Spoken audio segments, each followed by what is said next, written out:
ओ, hello. जी। शर्मा जी बोल रहे हैं। जी मैं बोल रहा हूँ। शर्मा जी राष्ट्रीय अध्यक्ष पूर्वांचल राज्य हिंदू महासभा से अभय देव शुक्ला बोल रहा हूँ। शुक्ला जी नमस्कार, बताएं। नमस्कार। तो शर्मा जी मैंने आपसे एक निवेदन किया था कि एक लड़का शिवम मिश्रा था, उसका लेटर भेजने के लिए ना। उसका लेटर मैंने कहा था कि आप बाई पोस्ट उनके घर भेज दीजिए। पहली बात तो उनके घर नहीं है अभी तक। जी जी जी, मैंने जिस दिन आपने कहा था उसी दिन मैंने आपकी बात का अनुपालन सुनिश्चित कर दिया था और उससे पहले भी मैं उनको जो है इस विषय में अवगत करा चुका हूँ। ऐसा आपने अगर कोई चीज हुई की संज्ञान में डाली थी तो ऐसा मतलब ये नहीं कि मैंने उसका अनुपालन नहीं किया। नहीं, अनुपालन नहीं, देखिए हम कोई अधिकारी थोड़ी है कि आप अनुपालन कराएंगे, जिम्मेदारी बनती है आपकी। मेरी नहीं सर, लेकिन फिर भी अगर आपने कोई चीज सही है तो उस चीज को हमने संज्ञान में लिया है। नहीं, क्या उनके पास अभी पहुंचा नहीं है क्या? अभी तक आपके यहाँ से कोई कार्यालय की प्रति उनके बाई पोस्ट उनके घर नहीं गई है। अरे सर ये तो काफी, जब आपसे हमारी बात हुई थी मैंने तभी भेज दिया था। मुझे लगता है और मैं आज एक काम और करता हूँ मैं कि मैं आज उनके पास एक पंजीकृत पत्र भेज देता हूँ। मैं पंजीकृत ही बात किया था और कोई बात थोड़ी किया था। मैंने कहा था कि उनकी जो सूचना है कि उनको किस कारण या कौन सी ऐसी परिस्थितियां बनी जिस कारण उस बच्चे को प्रोत्साहन राशि नहीं मिल पाई, इसकी जो लेटर है, जिस लेटर का हवाला आपने दिया है, उस लेटर को आप उनके यहाँ पोस्ट कर दीजिए ताकि वो यह मान सकें कि ये बस्ती का होनहार लड़का राष्ट्रीय खिलाड़ी की श्रेणी में नहीं आता है। फिलहाल वो आपने तय करके भेजा है इसको। और दूसरा, मेरे पास अपने निजी स्रोतों द्वारा आपका लेटर मेरे पास आ गया है। इस लेटर में साफ साफ शब्द लिखा है, लेकिन कहीं इंगित नहीं है कि कारण क्या था जिस कारण उस बच्चे को प्रोत्साहन राशि नहीं मिल पाई। अभी वो इंडोनेशिया बैठा हुआ है जी। ये कारण आपने उस लेटर में स्पष्ट नहीं किया है।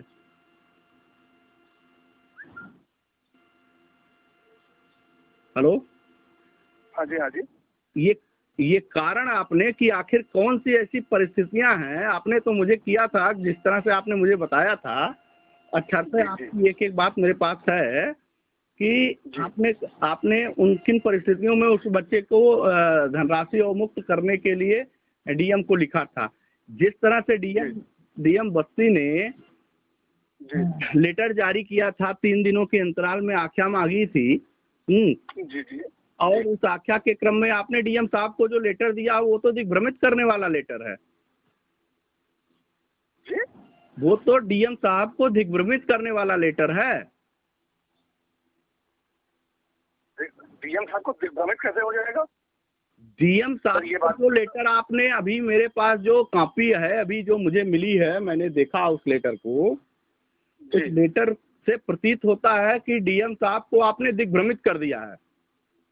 अरे सर, जिलाधिकारी महोदय को कोई दिग्भ्रमित कर सकता है? एकदम। आप ऐसा जैसे अधिकारी, जिला अधिकारी नहीं, मुख्यमंत्री को दिग्भ्रमित कर सकते हैं।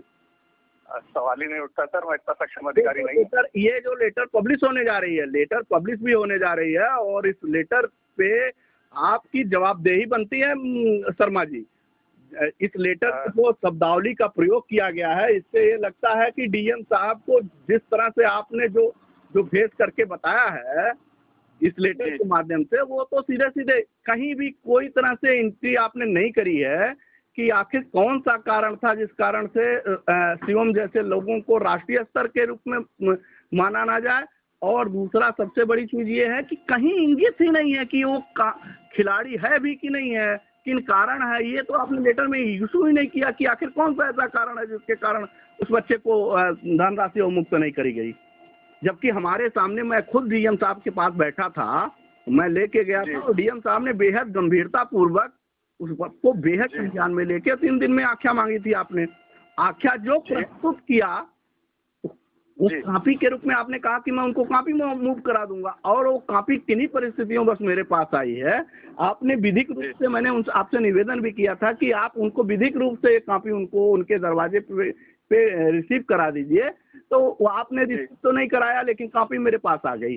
तो लेकिन इस कॉपी में जो शब्दावली का प्रयोग, देखिए मैं भी समाज में रहता हूं और सामाजिक गतिविधियों में, और आप ही जैसे परिवार के 2-4 अधिकारियों से हम लोगों के भी राजनीतिक सामाजिक टच होते हैं और पत्रों की गंभीरता को हम लोग भी जानते हैं।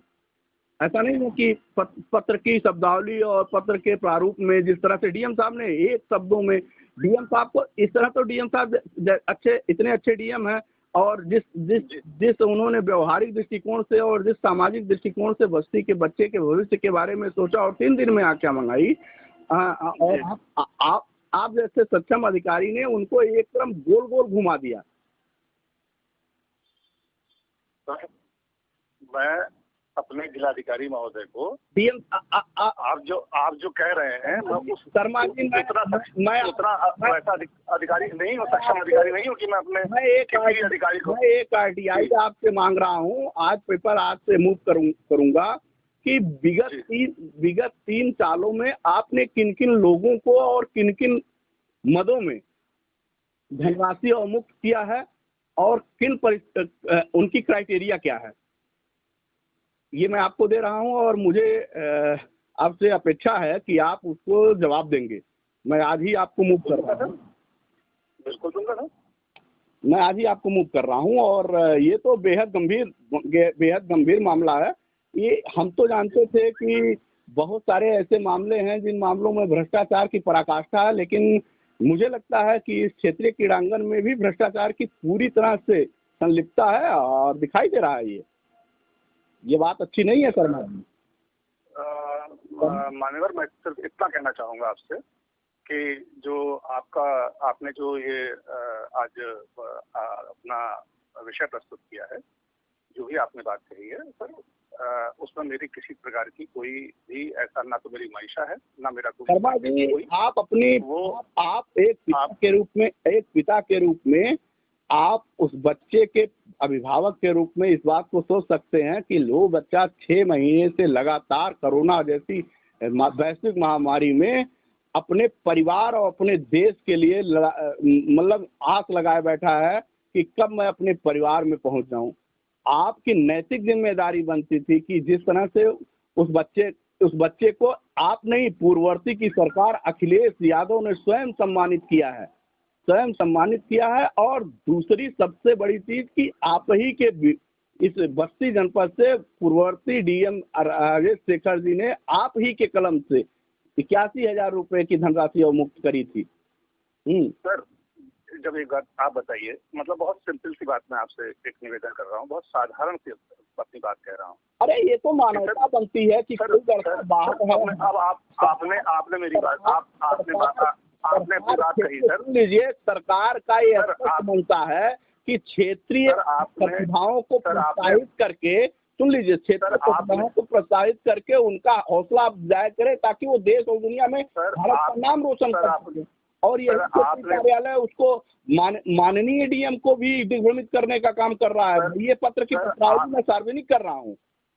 सर आपने अभी एक बात कही कि मेरी ही कलम से उसको 81,000 रुपया मिला। आपने कही ना, मैं इसको एग्री हूँ, मैं कह रहा हूँ इस बात को। आप कह रहे हैं सर, मेरी बात भी सुन लीजिए सर। आपने कहा ना मैंने अपनी कलम से ही दिया गया, और आप उसी के दूसरे पक्ष पर आप मेरे से अनॉयड भी हो रहे हैं। नहीं, मेरी बात कुछ नहीं है। मैं इस बस्ती जनपद का लड़का होनहार लड़का जो इंडोनेशिया इतनी तकलीफ झेल रहा है, मुझे उसका दर्द है। और ये जिम्मेदार अधिकारियों की जिम्मेदारी बनती है कि वो उसको किसी भी परिस्थितियों में आपने अपनी बात ना करता मैं।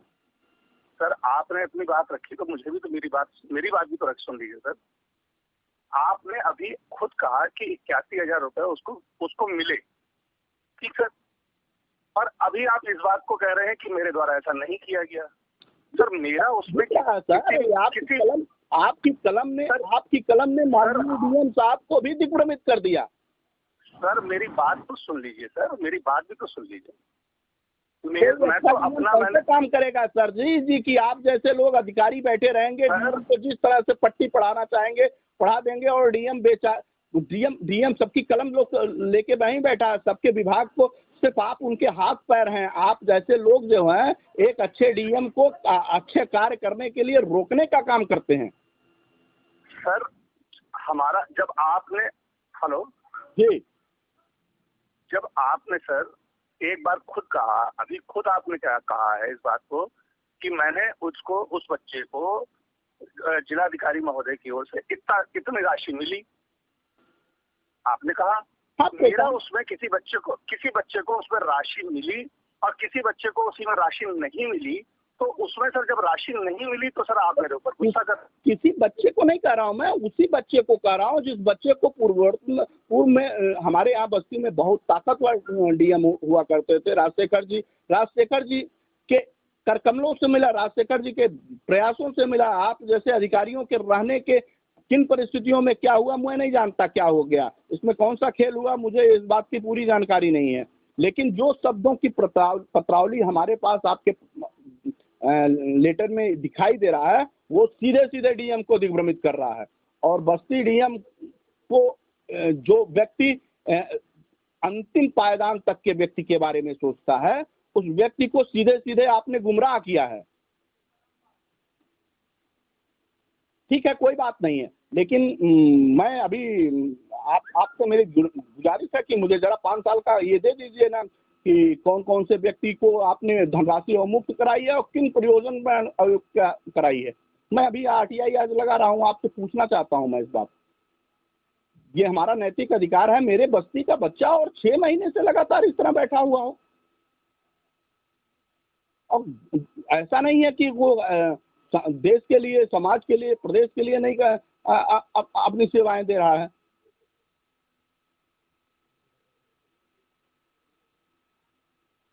ये तो बहुत ब्लंडर है भाई। मैं तो बहुत साफ था, मुझे तो ये लगा कि आप एक लेटर जारी जो किए होंगे वो जो विधिक प्रक्रिया होगी उस विधिक प्रक्रिया में उनको आप सूचना दे दिए होंगे। आपने तो कोई सूचना ही नहीं दिया उनको। हमने अपने निजी स्रोतों से उसको मंगाया।